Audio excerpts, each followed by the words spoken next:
Il était une fois un bûcheron et sa femme qui vivaient avec leurs 7 enfants.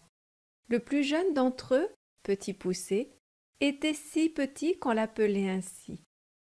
La famille était très pauvre et n'avait presque plus rien à manger.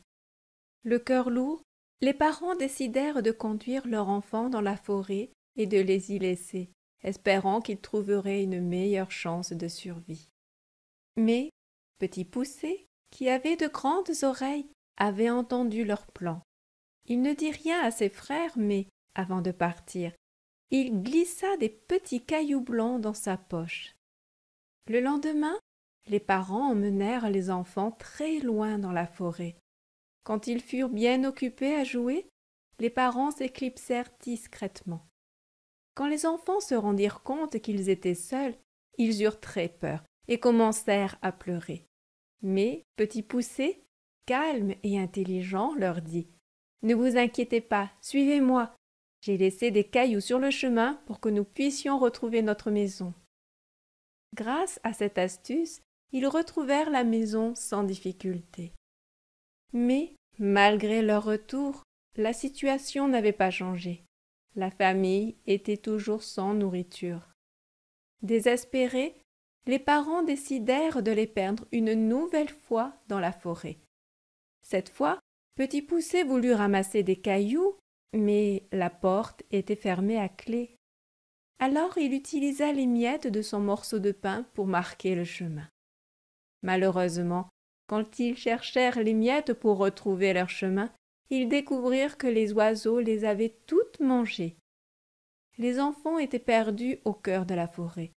Fatigués et affamés, ils marchèrent jusqu'à ce qu'ils aperçoivent une lumière au loin. C'était la maison d'un ogre. Ils frappèrent à la porte et une dame leur ouvrit. « S'il vous plaît, pouvons-nous avoir un peu de nourriture et rester pour la nuit ?» demandèrent les enfants. La femme, qui avait bon cœur, leur répondit « Entrez vite, mais cachez-vous bien. Mon mari est un ogre qui mange les enfants. » Tremblants, les garçons se cachèrent sous le lit. Lorsque l'ogre rentra, il renifla l'air et rugit « Je sens la chair fraîche !» Sa femme tenta de le calmer en disant « Ce n'est que le poulet que j'ai fait cuire. » Mais l'ogre ne se laissa pas tromper et trouva les enfants cachés sous le lit. « Je les mangerai demain matin » grogna-t-il en se frottant le ventre. Cette nuit-là, les enfants furent placés dans la même chambre que les 7 filles de l'ogre, qui portaient toutes de jolies couronnes. Petit Poucet, encore une fois, eut une idée brillante. Pendant que tout le monde dormait, il échangea les couronnes des filles avec les bonnets de ses frères. Quand l'ogre entra dans la chambre, croyant toucher les têtes de ses filles, il se trompa et tua ses propres enfants. À l'aube, Petit Poucet réveilla ses frères et ils s'enfuirent en courant à travers la forêt. Lorsqu'il découvrit son erreur, l'ogre fut furieux et enfila ses bottes de 7 lieues pour les poursuivre.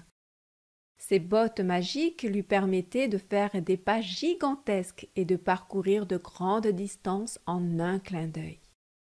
Les enfants se cachèrent sous un rocher et l'ogre, épuisé par sa course, s'endormit tout près. Profitant de ce moment, Petit Poucet s'approcha doucement, lui retira ses bottes magiques et les chaussa. Elles étaient magiques et s'adaptèrent parfaitement à ses petits pieds. Avec ses bottes, Petit Poucet retourna chez l'ogre et dit à sa femme « Des brigands ont capturé ton mari et demandent tout l'or de la maison en échange de sa liberté. » Paniquée, la femme lui donna tout l'argent qu'elle avait. De retour à la maison, Petit Poucet et ses frères retrouvèrent leurs parents. Grâce à l'or qu'il avait rapporté, la famille ne manqua plus jamais de rien. Les parents furent remplis de joie et de gratitude envers leur fils. Quant à l'ogre, lorsqu'il se réveilla, il réalisa qu'il avait fait une terrible erreur. Pris de remords, il décida de ne plus jamais manger d'enfants. Et c'est ainsi que Petit Poucet sauva sa famille et vécut heureux avec eux pour le restant de leurs jours.